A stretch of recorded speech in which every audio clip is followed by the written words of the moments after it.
आखिरकार किस्सा मुख्तसर, अबरहा अपनी फौज को लेकर मक्के में पहुंच गया और लोगों से पूछा कि यहाँ का सरदार कौन है, यहाँ का बड़ा कौन है। तो लोगों ने अब्दुल मुत्तलिब को आगे कर दिया। तो अब्दुल मुत्तलिब ने यह कहा कि देखो, हम आपसे मुकाबला नहीं करेंगे क्योंकि हमारे पास इतनी ताकत नहीं है। काबा अल्लाह का घर है, जो इसका मालिक है वही इसकी हिफाजत करेगा। चुनाचे जो मक्के वाले थे, चूँकि अबरहा का मुकाबला नहीं कर सकते थे, उनके पास इतनी फ़ौज नहीं थी, इतनी ताकत और हथियार नहीं थे कि वो एक मुनज़्ज़म फ़ौज का, एक ताकतवर फ़ौज का मुकाबला कर सके। चुनाचे मक्के वालों ने मक्का खाली कर दिया और वो मक्के के इर्द गिर्द जो पहाड़ियाँ थी उन पर चले गए, फैल गए।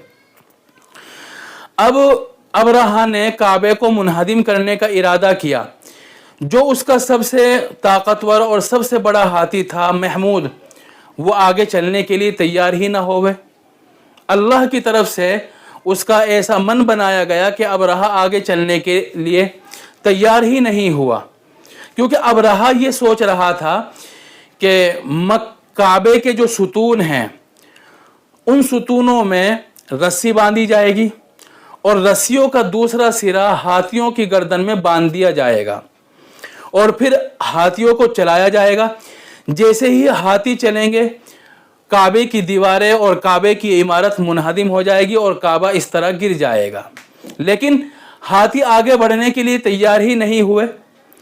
फिर एक बात तो यहाँ ये पेश आई। दूसरी बात यहाँ ये पेश आई है कि समंदर की तरफ से, पानी की तरफ से एक परिंदों का एक गोल आया, एक जमात आई, एक ग्रुप आया और इस तरह के परिंदे आए कि अरब वालों ने, मक्का वालों ने इस तरह के परिंदे पहले कभी देखे ही नहीं थे। उनके पास 3-3 कंकरियां थी, एक चोंच में और दोनों पंजों में। 3-3 कंकरियां एक एक परिंदे के पास थी, लेकिन अलग किस्म के परिंदे जो ना उससे पहले देखे गए थे, इस वाक़ये से पहले, न इस वाक़ये के बाद कभी देखे गए, क्योंकि ये अल्लाह ताला की तरफ से अजाब था जो उसी वक्त खुसूसी तौर पर पैदा किए गए थे। वल्लाहु आलम, मालूम नहीं कहाँ से आए थे और कहाँ चले गए। अब हुआ यूँ कि वो जो परिंदों का ग्रुप था जिनके पास कंकरियाँ थी, वो आए और अबरहा के लश्कर के ऊपर आकर उन्होंने वो कंकरियाँ नीचे की तरफ छोड़ दी। जैसे ही उन्होंने कंकरियाँ छोड़ी तो वो थी तो एक मामूली सी कंकरी, लेकिन वो उन पर एक बम की तरह असरदार हुई। जिस पर भी लगती थी, जिस हाथी पर भी लगती थी, उसके आर पार निकल जाया करती थी। चुनाचे कुछ लश्कर के जो आदमी थे, कुछ तो वहीं पर मर गए, कुछ भाग गए और जैसे ही वो भागने लगे तो रास्ते में मर कर गिर गए। और अबरहा जो उनका कमांडर था, जो लश्कर लेकर आया था, तो अल्लाह ने उसको अजीब किस्म की बीमारी लाहिक कर दी। उसका बदन गलने लगा, सड़ने लगा। उसको इमरजेंसी में वापस यमन ले जाया गया, लेकिन यमन पहुंचते पहुंचते उसका सारा बदन गल गया था, सड़ गया था और वो इसी हालत में वो मर गया। तो ये अल्लाह ताला की तरफ से हिफाजत हुई काबा की, कि एक तो हाथी आगे चलने के लिए तैयार ही नहीं हुए, दूसरे ये है कि परिंदों की एक फौज भेजी गई, एक ग्रुप भेजा गया जिनकी कंकरियों ने एक गोली का, एक बम का असर दिखाया, और तीसरी बात यह है कि जो उनका कमांडर था अबरहा, उसको अजीब व गरीब किस्म की बीमारियां लग गई और वो यमन तक पहुंचते पहुंचते वो गल सड़ गया और मर गया।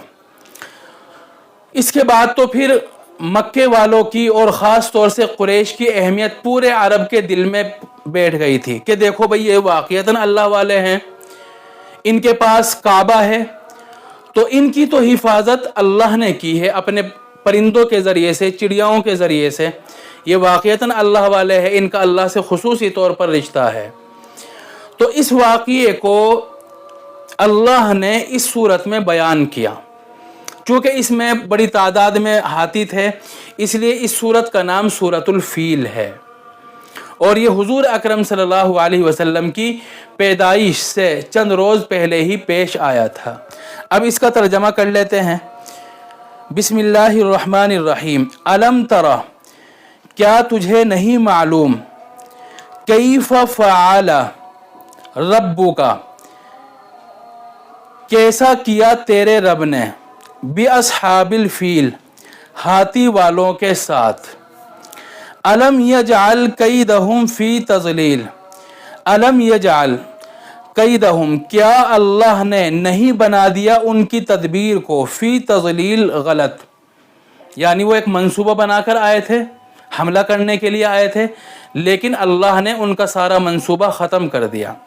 الم یجعل کیدہم، کیا اللہ نے ان کی تدبیر کو غلط نہیں بنا دیا، وارسل علیہم طیرا ابابیل، اور ان کے اوپر بھیج دیا پرندوں کی جماعتوں کو، طیرن کے معنی پرندے، ابابیل کہتے ہیں پرندوں کے گروپ، تو ان کے اوپر بھیج دیے پرندوں کے گروپ، ترمیہم بحجارۃ من سجیل، اور وہ پرندے ان کے اوپر نوکیلے پتھر پھینکتے تھے، ترمیہم، وہ پرندے پھینکتے تھے ان پر، بحجارۃ من سجیل، حجارہ کے معنی پتھر اور سجیل کے معنی نوکدار پتھر پھینکتے تھے، فجعلہم کعصف مأکول، تو اللہ نے ان کو کٹے ہوئے بھس کی طرح بنا دیا، کھائے ہوئے، فجعلہم کعصف،